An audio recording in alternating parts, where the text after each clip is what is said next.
سبحان الله. إن في خلق السماوات والأرض واختلاف الليل والنهار لآيات لأولي الألباب. வானங்களையும் பூமியையும் படைத்திருப்பதிலும் இரவையும் பகலையும் மாறி மாறி வரச் செய்வதிலும் புத்தி உள்ளவர்களுக்கு நிறைய அத்தாட்சிகள் ஆதாரங்கள் இருக்கின்றன என்று அல்லாஹு தஆலா அல் குர்ஆனிலே சொல்லி காட்டுகிறார்.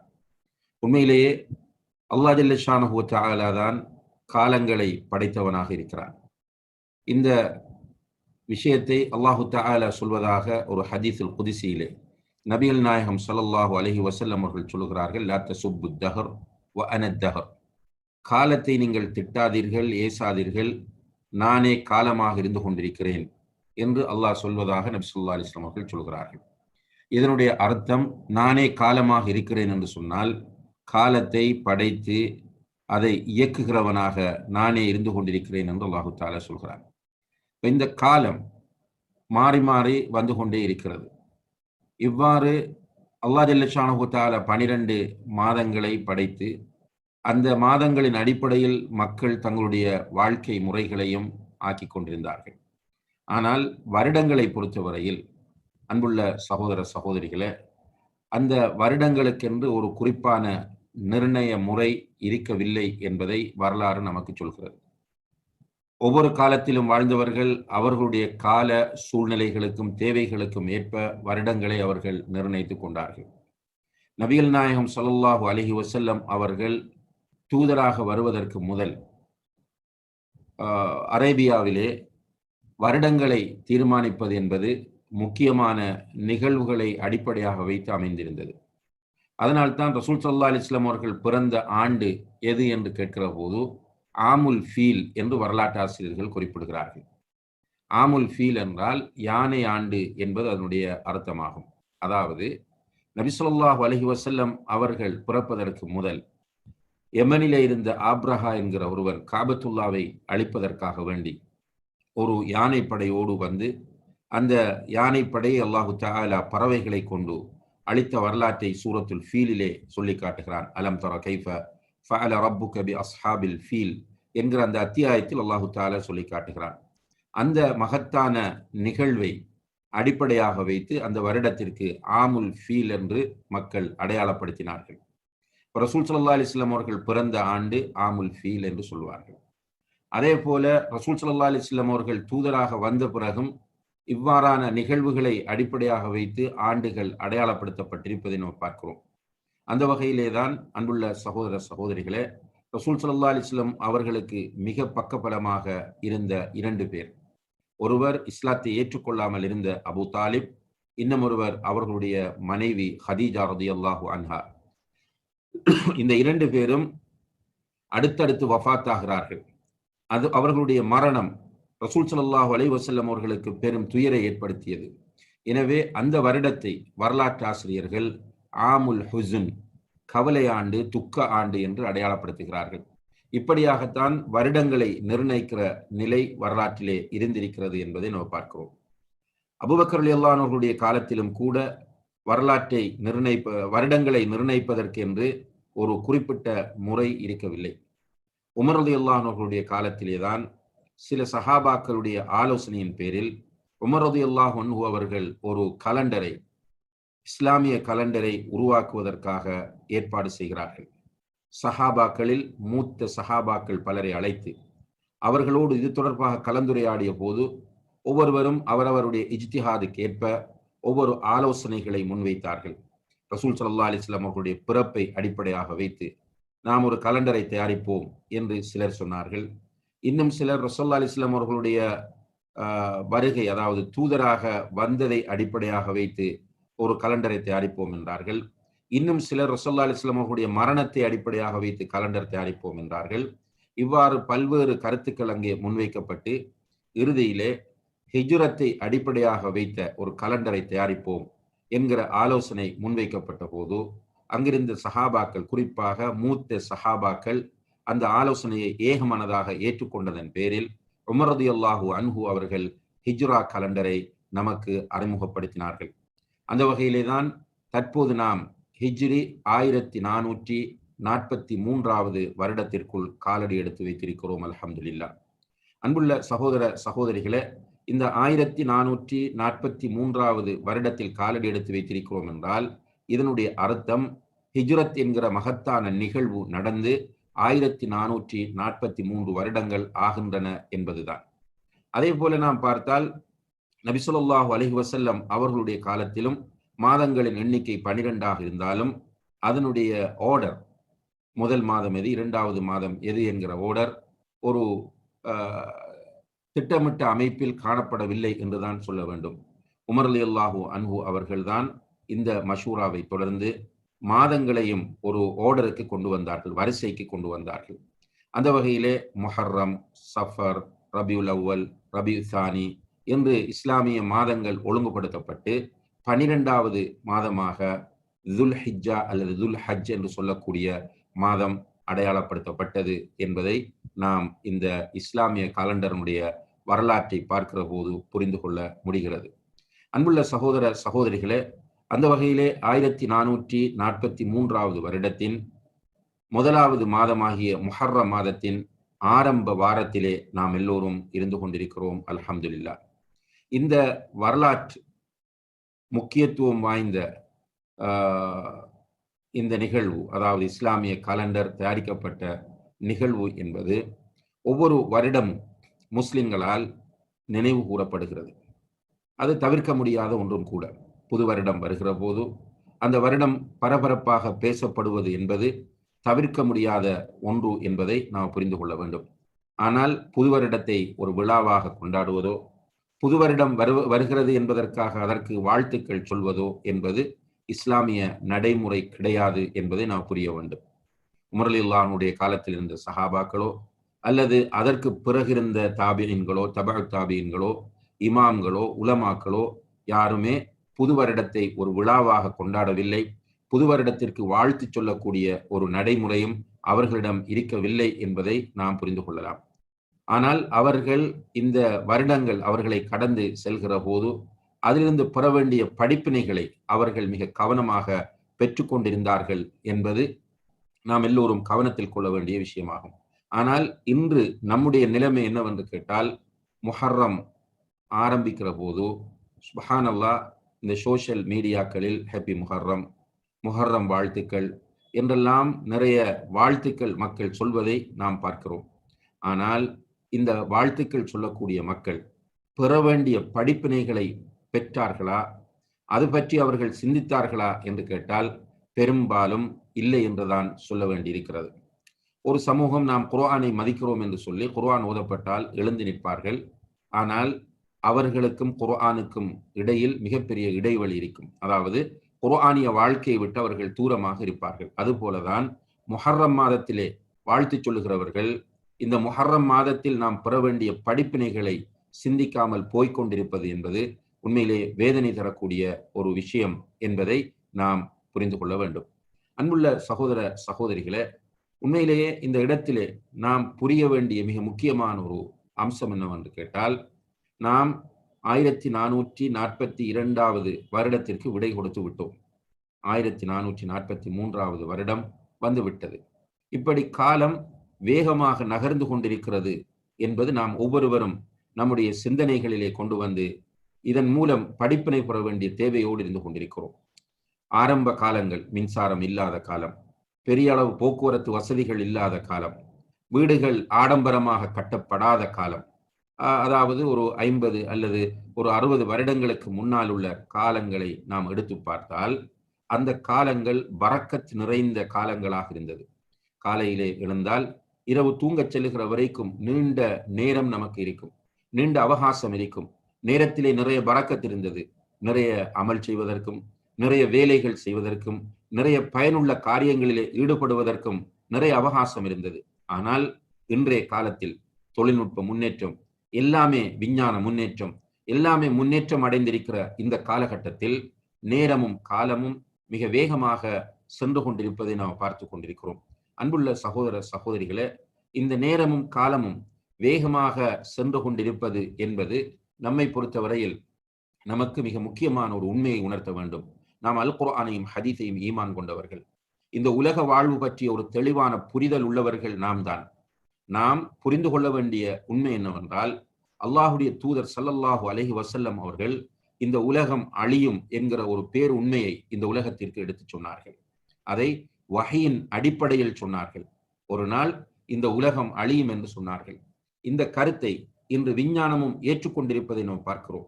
அன்புள்ள சகோதர சகோதரிகளே, விஞ்ஞானம் சொல்கிறது, இருக்கிற கோள்கள் எல்லாம் வீரியத்தை இழந்து காலப்போக்கிலே அவை இந்த உலகம் அழியும் என்பதிலே தெளிவு இருந்தாலும், எப்போது அழியும் என்கிற அறிவு மனிதர்களில் யாருக்குமே கிடையாது. உலக அழிவு உண்டாகுவதற்காக வேண்டி சூறூதுவதற்காக அல்லாஹு தஆலா இஸ்ராஃபில் அலைஹிஸ்ஸலாம் என்கிற ஒரு மலக்கை பொறுப்பாக்கி இருக்கிறார். அந்த மலக்குக்கு கூட எப்போது உலகம் அழியும் என்பது தெரியாது. நபிகள் நாயகம் ஸல்லல்லாஹு அலைஹி வஸல்லம் அவர்களுக்கும் இந்த உலகம் எப்போது அழியும் என்கிற அறிவு கொடுக்கப்படவில்லை என்பதை நாம் ஈமான் கொண்டிருக்கிறோம். ஆனால் உலக அழிவு நெருங்குகிறது என்பதை உணர்த்துவதற்கான அடையாளங்களை அல்லாஹும் அல்லாஹுடைய தூதரும் நமக்கு சொல்லியிருக்கிறார்கள்.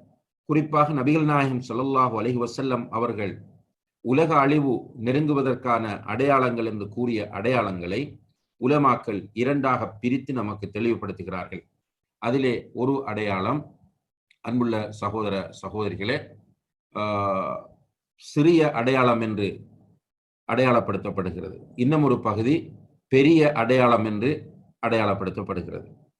பெரிய அடையாளங்களை பொறுத்தவரையில் ஒரு ஹதீஸிலே 10 அடையாளங்கள் சொல்லப்படுகின்றன. அந்த 10 அடையாளங்களும் ஒரு நூலிலே கோர்க்கப்பட்ட முத்துக்கள் போன்றவை என்று நபி ஸல்லல்லாஹு அலைஹி வஸல்லம் அவர்கள் சொல்கிறார்கள். அதாவது அந்த நூலை 10 அடையாளங்களையும் ஒரு நூலிலே கோர்க்கப்பட்ட முத்துக்களாக அல்லாஹுடைய தூதர் அடையாளப்படுத்துவதன் அர்த்தம், அந்த நூலில் ஒரு இடத்தை கட் பண்ணிவிட்டால் அந்த முத்துக்கள் ஒன்றன் பின் ஒன்றாக வீழ்ந்துவிடும். அதே போலதான் பெரிய அடையாளம் ஒன்று வர ஆரம்பித்து விட்டால் ஏனைய அனைத்தும் தொடர்ச்சியாக வந்துவிடும் என்பதை நபி ஸல்லல்லாஹு அலைஹி வஸல்லம் அவர்கள் சொல்லி காட்டுகிறார்கள். அதே நேரத்தில் சிறிய அடையாளங்களை பொறுத்தவரையில் உலமாக்கள் சொல்கிறார்கள், நபி ஸல்லல்லாஹு அலைஹி வஸல்லம் அவர்கள் நிறைய சிறிய அடையாளங்களை சொல்லியிருக்கிறார்கள். அந்த சிறிய அடையாளங்களிலே பெரும்பாலானவை நடந்து முடிந்து விட்டன, சில நடந்து கொண்டிருக்கின்றன. இந்த நடந்து கொண்டிருக்கக்கூடிய அடையாளங்களும் முடிந்துவிட்டால் உலக அழிவுக்குரிய பெரிய அடையாளங்கள் வர ஆரம்பித்து விடும் என்று உலமாக்கள் கூறுகிறார்கள். இந்த மறுமை நாளின் அடையாளங்கள் பற்றி பஹ்ரைனில் இருக்கக்கூடிய அல் பசாயிர் சென்டர் ஏற்பாடு செய்திருக்கிற ஒரு தொடர் கல்வி வகுப்பு ஒவ்வொரு சனிக்கிழமையும் நடைபெறுகிறது. இரவு இலங்கை இந்தியா நேரம் 9:30 மணிக்கு. அந்த வகுப்பிலே ஷேக் இஸ்மாயில் சலஃபி அவர்கள் இது பற்றி விரிவாக தெளிவுபடுத்தி கொண்டு செல்கிறார்கள். முடியுமானவர்கள் அந்த வகுப்பிலே கலந்து அது பற்றிய தெளிவை பெற்றுக்கொள்வது மிகவும் பொருத்தமாக இருக்கும் என்பதை இந்த சந்தர்ப்பத்திலே சொல்லிக்கொள்ள விரும்புகிறேன். அன்புள்ள சகோதர சகோதரிகளே, இந்த மறுமை நாளினுடைய சிறிய அடையாளங்கள் என்று அல்லாஹுடைய தூதர் முன்னறிவிப்பு செய்த அடையாளங்களிலே ஒன்றுதான் காலம் சுருங்கி விடுவதாகும். ரசூலுல்லாஹி அலைஹி வஸல்லம் அவர்கள் சொன்னார்கள், இன்ன மின் அஷ்ராத்தி ஸாஅத்தி தகாருபு ஸமான், மறுமை நாளையின் அடையாளங்களிலே ஒன்றுதான் காலம் சுருங்குவது என்று சொன்னார்கள். அப்ப காலம் சுருங்குவது என்று சொல்வதனுடைய அர்த்தம் என்னவென்றால், உலமாக்கள் குறிப்பிடுகிறார்கள், காலம் 24 மணித்தியாலம் என்றால் 24 மணித்தியாலமாகத்தான் இருக்கும். 365 நாட்கள் என்றால் 365 நாட்களாகத்தான் இருக்கும். ஆனால் அந்த நேரத்திலும் காலத்திலும் பரக்கத் இருக்க மாட்டாது என்று சொல்கிறார்கள்.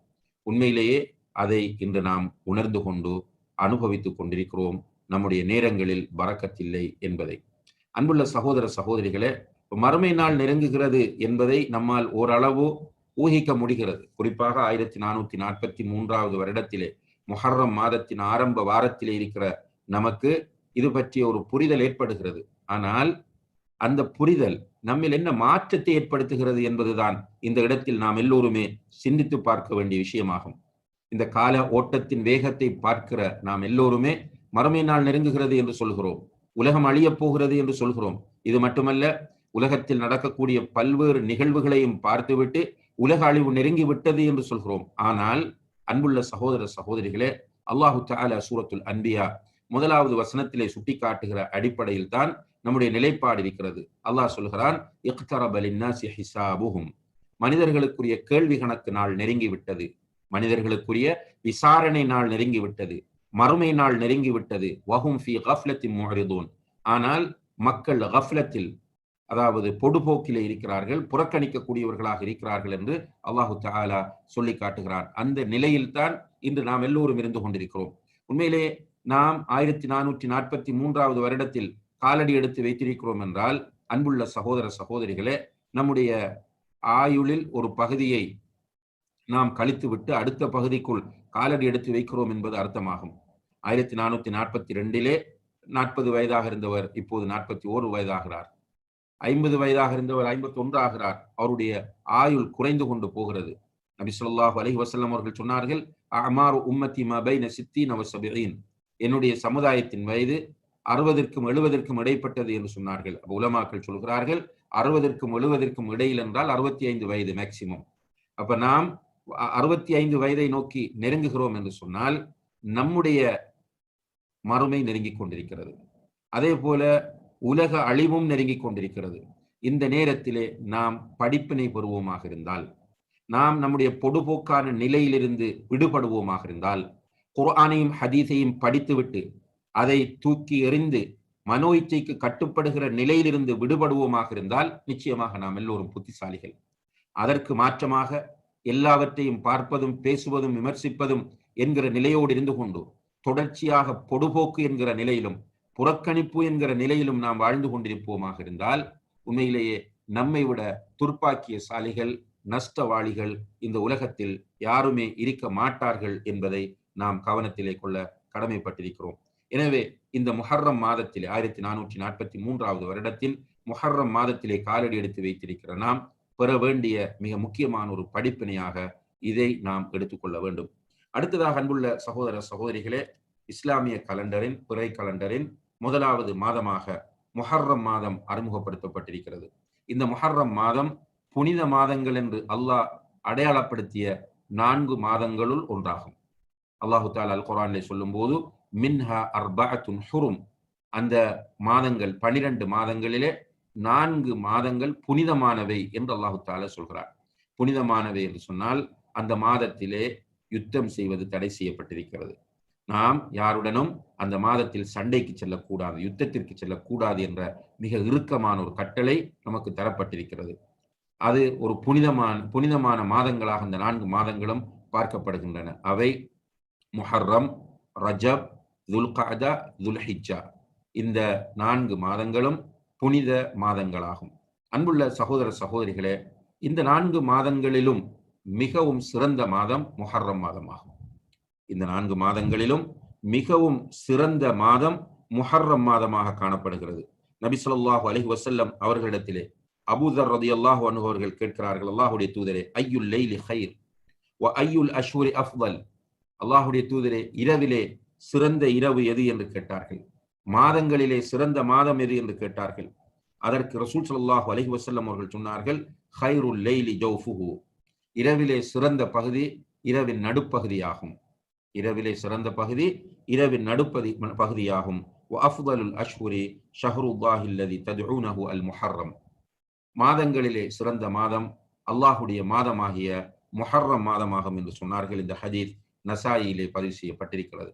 எனவே முஹர்ரம் மாதம் புனித மாதங்கள், அதாவது புனித மாதங்கள் 4லும் மிக சிறந்த மாதமாகும். அதே போல பொதுவாக எல்லா மாதங்களிலும் ரமலானுக்கு அடுத்ததாக சிறந்த மாதமாக முஹர்ரம் மாதம் இருக்கிறது என்று உலமாக்கள் குறிப்பிடுகிறார்கள். அன்புள்ள சகோதர சகோதரிகளே, இந்த முஹர்ரம் மாதம் சிறப்பான ஒரு மாதமாக இருக்கிற காரணத்தினால் நபிகள் நாயகம் ஸல்லல்லாஹு அலைஹி வஸல்லம் அவர்கள் இந்த முஹர்ரம் மாதத்தில் அதிகமாக நோன்பு நோக்கக்கூடியவர்களாக இருந்திருக்கிறார்கள் என்பதை நாம் பார்க்கிறோம். இந்த முஹர்ரம் மாதத்தில் அதிகமாக நோன்பு நோட்பதை நபி ஸல்லல்லாஹு அலைஹி வஸல்லம் அவர்கள் விரும்பக்கூடியவர்களாக இருந்தார்கள். அதே நேரத்தில் சஹாபாக்களும் சலஃபுகளும் இதிலே கூடுதலாக நோன்பு நோக்கக்கூடியவர்களாக இருந்தார்கள். அதிலும் குறிப்பாக முஹர்ரம் மாதத்தின் 10வது நாளை பொறுத்தவரையில் ஜாஹிலிய காலத்திலும் இந்த 10வது நாளிலே குறைஷிகள் நோன்பு பிடிக்கக்கூடியவர்களாக இருந்திருக்கிறார்கள். மக்காவிலே குறைஷிகள் இஸ்லாத்திற்கு முன்னரும் இந்த ஆஷூரா நாளிலே, முஹர்ரம் மாதத்தின் 10வது நாளிலே நோன்பு நோக்கக்கூடியவர்களாக இருந்திருக்கிறார்கள். மக்காவில் வைத்து நபிகள் நாயகம் ஸல்லல்லாஹு அலைஹி வஸல்லம் அவர்களும் ஆஷூரா தினத்திலே நோன்பு நோற்றிருக்கிறார்கள் என்பதை நாம் பார்க்கிறோம். பிறகு அவர்கள் மதீனாவுக்கு ஹிஜ்ரத் வந்து அங்கே பார்த்தால் வந்தவுடன் முஹர்ரம் மாதத்திலே யூதர்கள் 10வது நாள் நோன்பிருப்பதை பார்க்கிறார்கள். ரசூலுல்லாஹி அலைஹி வஸல்லம் அவர்கள் அங்கிருந்தவர்களிடம் கேட்கிறார்கள், ஏன் யூதர்கள் இந்த தினத்திலே நோன்பு நோக்கிறார்கள் என்று. அப்போது சஹாபாக்கள் சொன்னார்கள், யா ரசூலல்லாஹ், இன்றைய தினத்தில் தான் ஃபிர்அவுனுடைய கெடுபிடிகளிலிருந்து அல்லாஹு தஆலா மூசா அலைஹிஸ்ஸலாம் அவர்களை பாதுகாத்தான். ஃபிர்அவுனிடமிருந்து அல்லாஹ் மூசா அலைஹிஸ்ஸலாம் அவர்களை பாதுகாத்தது முஹர்ரம் மாதத்தின் 10வது நாளில் தான். எனவே அதற்கு நன்றி பாராட்டும் முகமாக யூதர்கள் இந்த தினத்திலே நோன்பிருக்கிறார்கள் என்று சொன்னபோது அல்லாஹுடைய தூதர் ஸல்லல்லாஹு அலைஹி வஸல்லம் அவர்கள் சொன்னார்கள், யூதர்களை விட மூசா அலைஹிஸ்ஸலாம் அவர்களுடைய விஷயத்தில் நாம் மிக தகுதியானவர்கள்.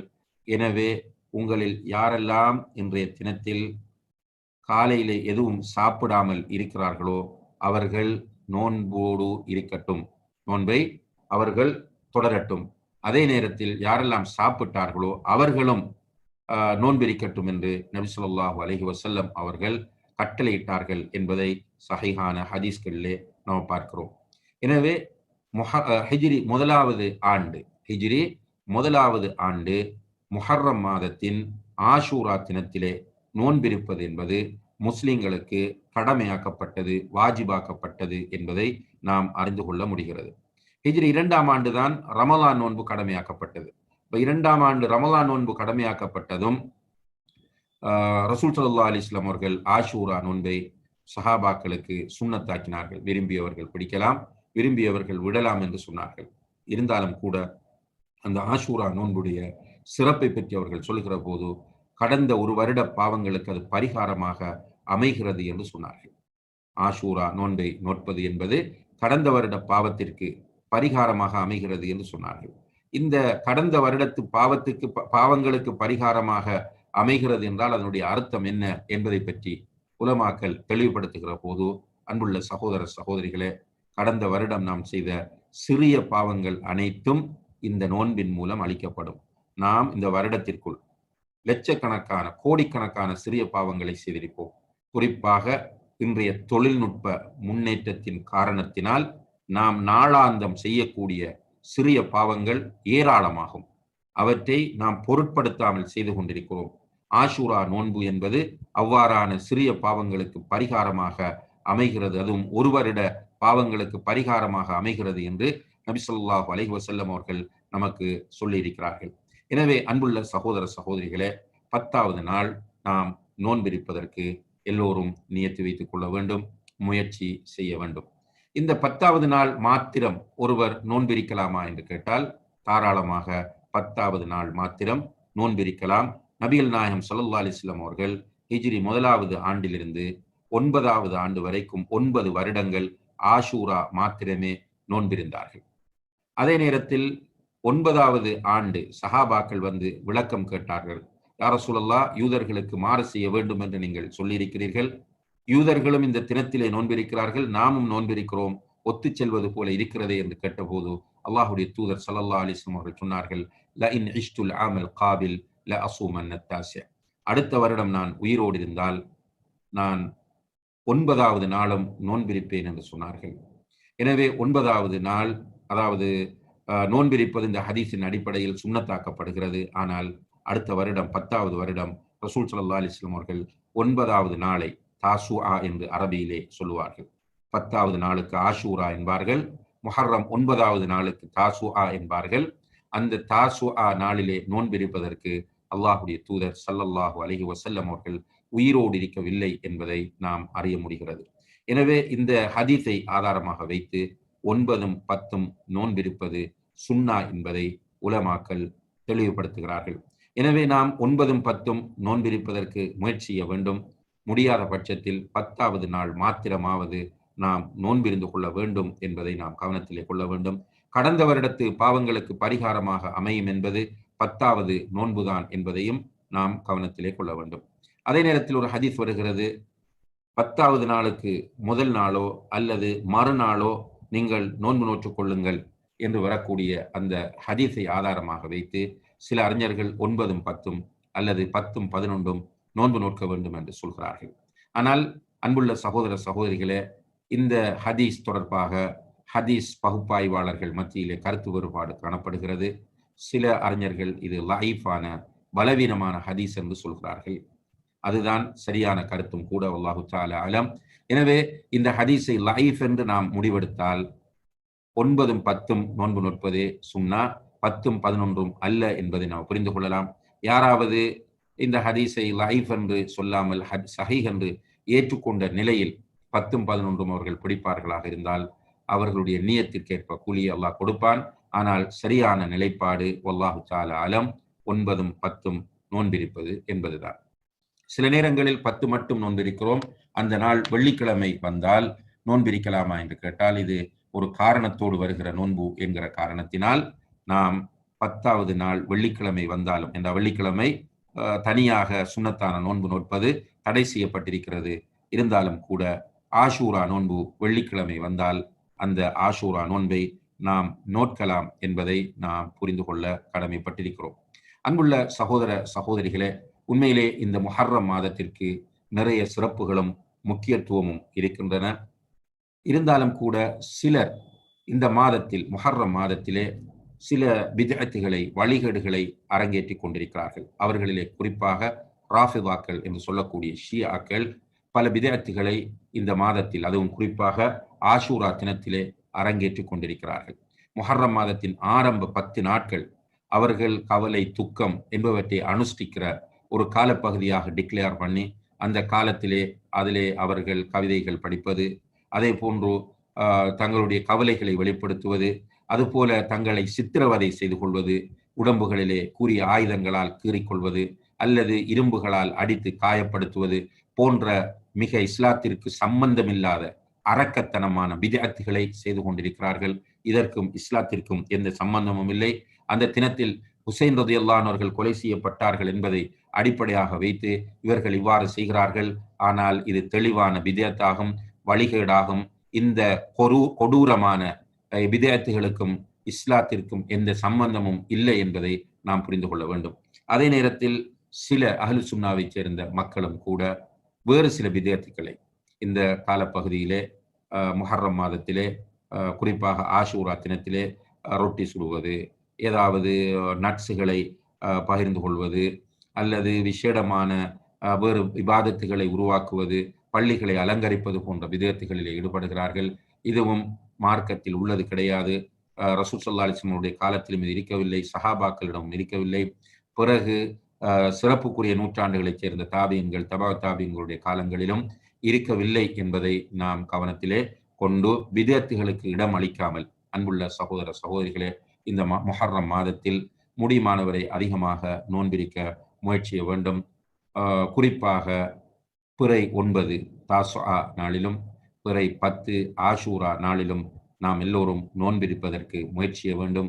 எல்லாம் வல்ல அல்லாஹ் ஜல்ல ஷானஹு தஆலா நம்முடைய பாவங்களை மன்னிக்க வேண்டும். நம்மை நாம் சுய பரிசோதனை செய்து நம்முடைய பொடுபோக்கான நிலையிலிருந்து நம்மை நாம் விடுவித்துக் கொள்வதற்கு அல்லாஹு தஆலா தௌஃபீக் செய்ய வேண்டும்.